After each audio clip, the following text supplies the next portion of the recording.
Section 1. A book no one can read. There is a book in the world that no one can read.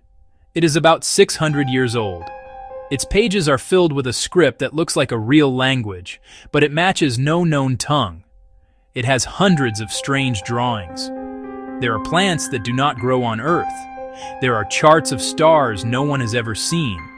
There are naked figures bathing in green liquid. For centuries, this book has challenged the brightest minds. It is a puzzle made of vellum and ink. This is the story of the Voynich Manuscript, and the journey to unlock its secrets has changed how I see language itself. Section 2. A glimpse into the strange pages.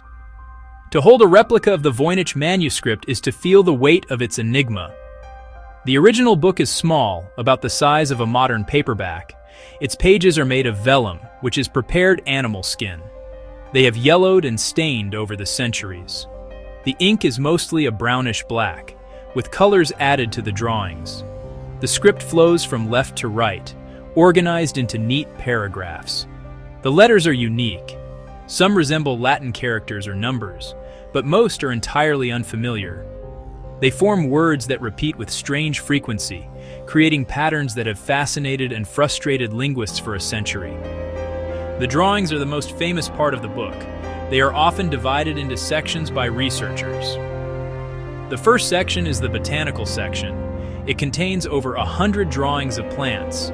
Very few of them can be definitively identified. Some look like composites of different real plants. Others seem entirely fantastical, with impossible roots and flowers. Each plant is accompanied by text, as if it were a page from an herbal guide. But an herbal guide to a world that is not our own. The colors are still vivid. Greens, blues, reds, and yellows fill the pages with life. Section 3. Tracing a phantom through history. The manuscript's known history is as fragmented as its meaning. The book itself gives us our first clue. Scientists used radiocarbon dating on its vellum pages. The tests placed its creation in the early 15th century between 1404 and 1438. This puts the book firmly in the late medieval period, a time of great change and intellectual ferment. The style of the drawings and the castle shown on one page also fit with this era, but we do not know who wrote it or where it was made. Its life begins in silence, and for nearly 200 years, it leaves no trace in the historical record. The book first surfaces in Prague in the late 16th century. It was in the possession of the Holy Roman Emperor Rudolf II. Rudolf was a famous collector of strange and wonderful things. He was fascinated by alchemy, astrology, the occult. Legend says he bought the manuscript for a huge sum, believing it was the work of Roger Bacon. A later letter found inside the book tells this story. From Rudolf's court, the book passed to an alchemist, then to several scholars in Prague. Each new owner was baffled by its contents. Section 4. The Great Minds Who Tried and Failed. The list of people who have tried to read the Voynich Manuscript reads like a hall of fame of brilliant minds. The challenge has attracted the best and brightest for generations. The early attempts were driven by the belief that it was a work of hidden wisdom. Scholars like Athanasius Kircher in the 17th century approached it with the tools of classical learning and linguistics. They searched for connections to known languages, living known languages, dead. They looked for clues in the structure of the words and the shapes of the letters. But the script refused to yield to their methods. It seemed to play by its own rules. The 20th century brought a new kind of expert to the problem, the code breaker. After World War I, the manuscript was studied by William F. Friedman. He was a pioneer of modern cryptography. He led the team that broke Japan's Purple Code in World War II. Friedman spent years analyzing the Voynich text. He used statistical analysis, looking for patterns in letter frequencies and word combinations. He concluded the manuscript was likely an artificial language with a logical system. However, he was never able to extract any meaning from it. His failure is a powerful testament to the difficulty of the puzzle. Another famous attempt came from a team of codebreakers at the National Security Agency.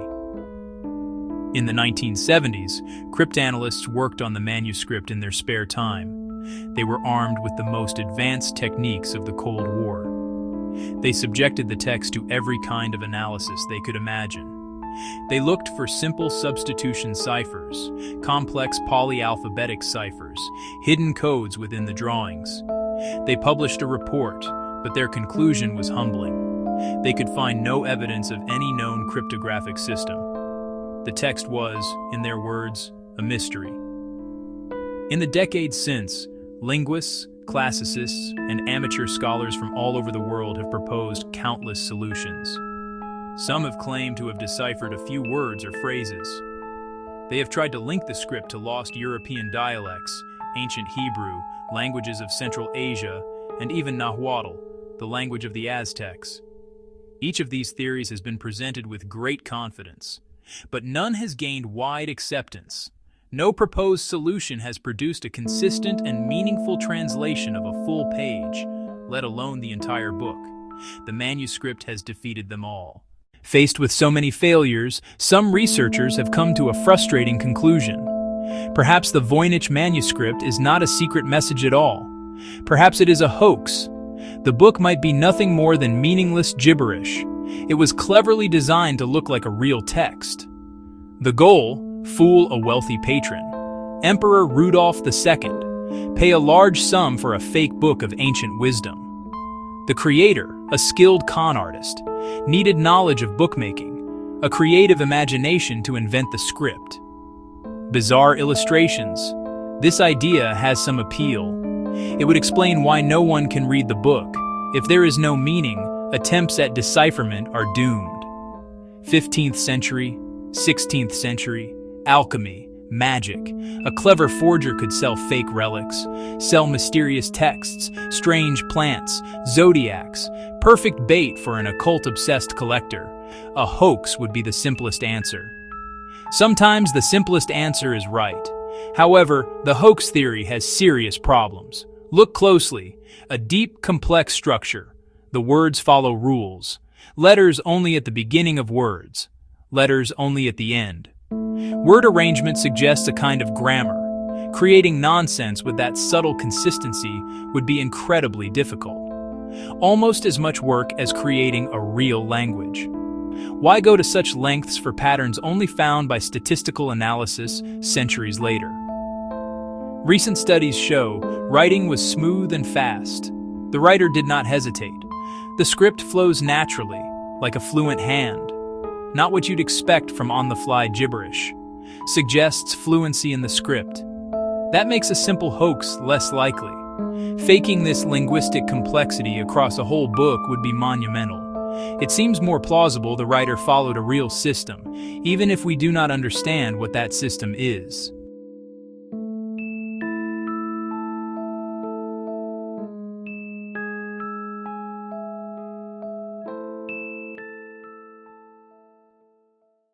If the manuscript is not a hoax, then perhaps it is written in a real language.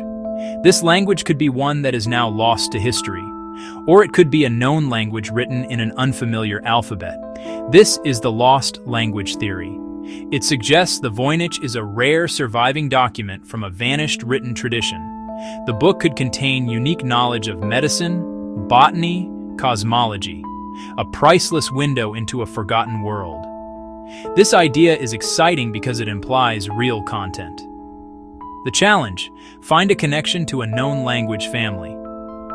Researchers compare statistical properties of Voynich words to hundreds of languages. They look at word length, letter patterns. Some studies suggest links to Turkic languages or to East Asian language families. But these connections are weak. No consistent mapping for translation has been found. The script remains uniquely stubborn. Another version: it's a known language deliberately obscured. For example, a European language written without vowels. That practice, an abjad, is common in Semitic scripts, Hebrew, Arabic. If vowels were removed and a new alphabet used, deciphering becomes very hard. Other ideas: letters represent syllables, a syllabary. That too is difficult without the rule's main obstacle, No other evidence exists. Languages, even dead ones, usually leave traces in other documents, place names, loanwords in neighboring languages. The Voynich script appears nowhere else. An orphan, impossible to compare to anything else. Without a Rosetta Stone, a parallel text, we're guessing. The book could be the last testament of a lost people, but we have no way to prove it. The idea that the manuscript is a secret code, or cipher, has been popular since the beginning. A cipher is a method for hiding a message. The simplest type is a substitution cipher, where each letter of the real message is replaced by a symbol. If the Voynich text were a simple substitution cipher of Latin, another European language, our modern computers would have broken it long ago.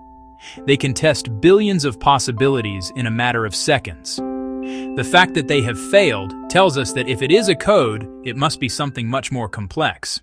In recent years, the quest to understand the Voynich manuscript has moved into the digital realm.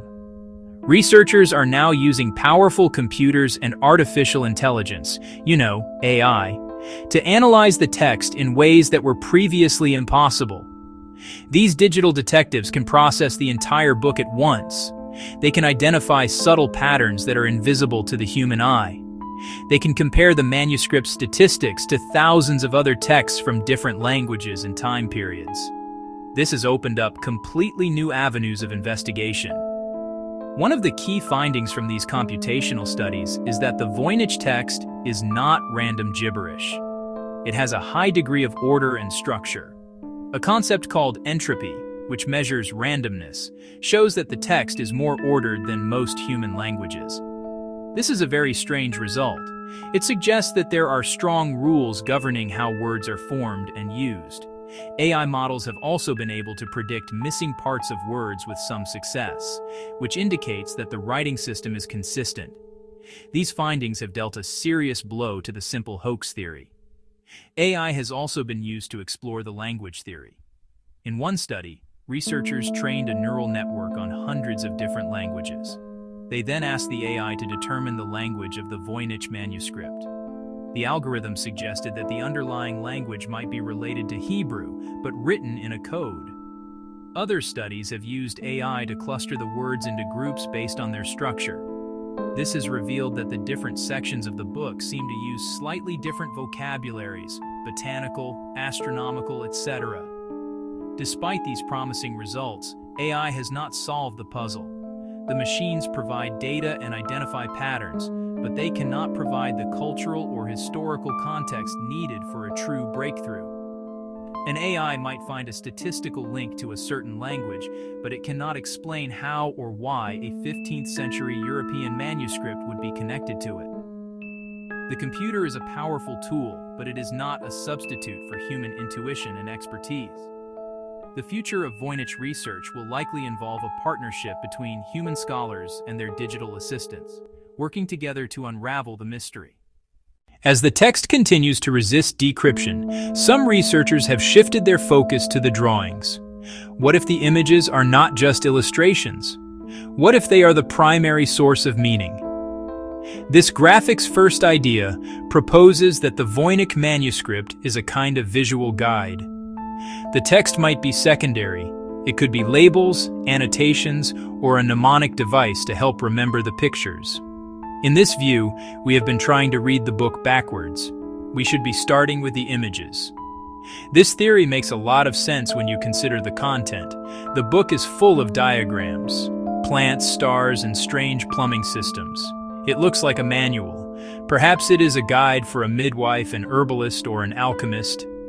In the Middle Ages, many people were illiterate.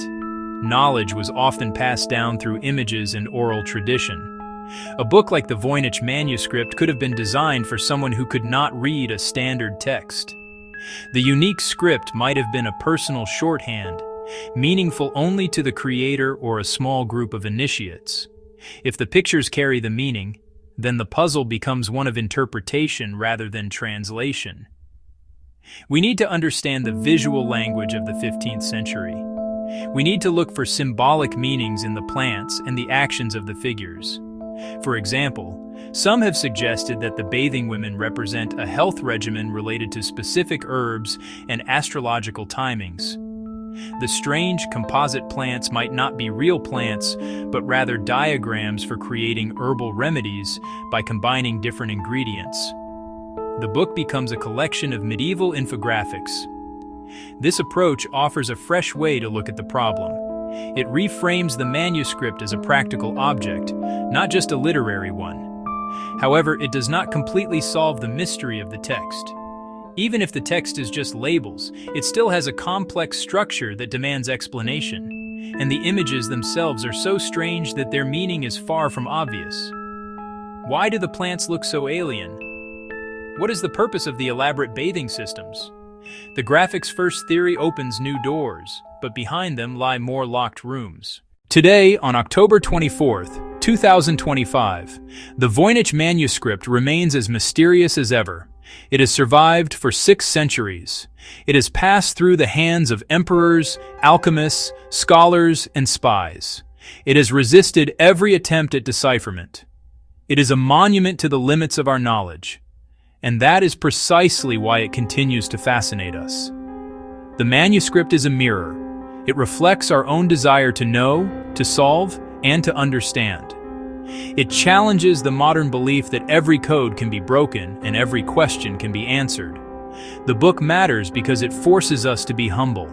It brings together experts from dozens of different fields: linguistics, history, computer science, art history, botany, and reminds them that there are puzzles that no single discipline can solve alone. The online communities dedicated to the manuscript are a testament to its collaborative power. Amateurs and professionals work side by side, sharing data, proposing theories, and respectfully debating ideas. In a world that is often divided, the Voynich Manuscript unites people in a shared sense of wonder and curiosity. Recent work continues to chip away at the edges of the mystery. High-resolution digital imaging allows us to study the ink and vellum in microscopic detail. Advanced statistical analysis confirms that the text is not random and follows complex rules. My own research has led me to believe that it is a Proto-Romance language, a missing link in the evolution of languages, written in a unique alphabet. While this theory, like others, is still being debated, it represents a step forward. Each new study, even if it is not the final answer, adds another piece to the puzzle. In the end, the ultimate value of the Voynich Manuscript may not lie in its hidden message. Its value may be in the quest itself. The book encourages us to think creatively, to question our assumptions, and to embrace the unknown. It is a story with no ending, a journey with no final destination. It sits quietly in its library vault, a silent challenge to future generations. The ink is dry, the pages are fragile, but the mystery is alive. What secret do you think it holds, waiting to be revealed on its ancient, silent pages?